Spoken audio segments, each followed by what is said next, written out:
Jean-Michel Martin, tu es le président de l'association sportive automobile des Vallées, l'ASA des Vallées, depuis quelques années. Et là, tu viens de faire un petit bilan de l'année 2024. Alors, comment se porte la sauce?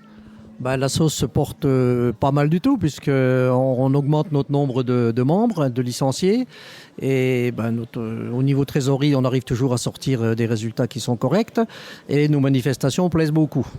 Et on nous sollicite également pour des manifestations comme le Tour Auto qui va venir sur Remiremont le mercredi 9 avril. Donc on peut dire que tout va bien. Voilà.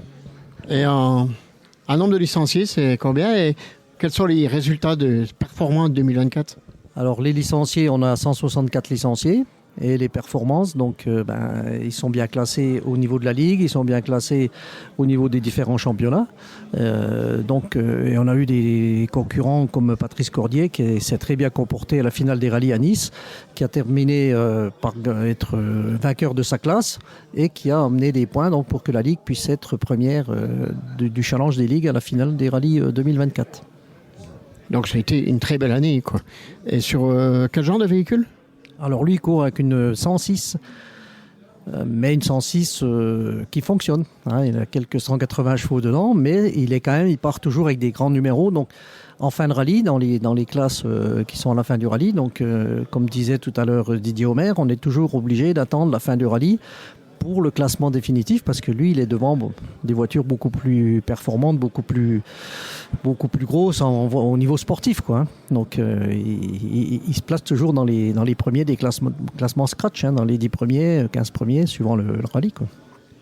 Et là, j'ai vu qu'il y avait le président de l'écurie du Mont-de-Fourche, mais avec une chemise de l'ASA des Vallées.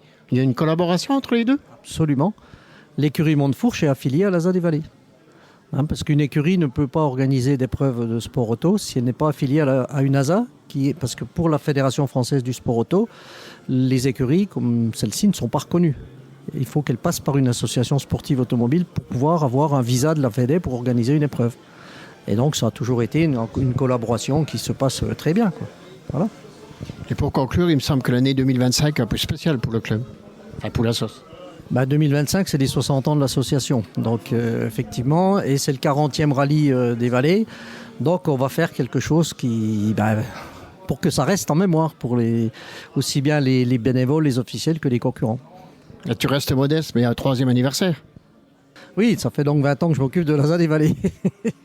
Ah oui, puisqu'en 2005, le président précédent, donc Bernard Lambollet, nous a quittés à 12 jours de l'organisation de la finale des Côtes à Remiremont. Et là, il a fallu reprendre le flambeau derrière. Et puis ensuite, il n'y a pas d'autres volontaires pour prendre la présidence, comme dans beaucoup d'endroits. Donc, ça fait 20 ans que je suis au poste. Alors, 2-3 mots pour 2025, pour les pilotes qui vont t'écouter. Les pilotes, oui, on leur souhaite une belle saison 2025, beaucoup de participation dans beaucoup d'épreuves. Et puis tous ceux qui pourront se qualifier pour aller faire la finale des rallyes, ça sera formidable, quoi.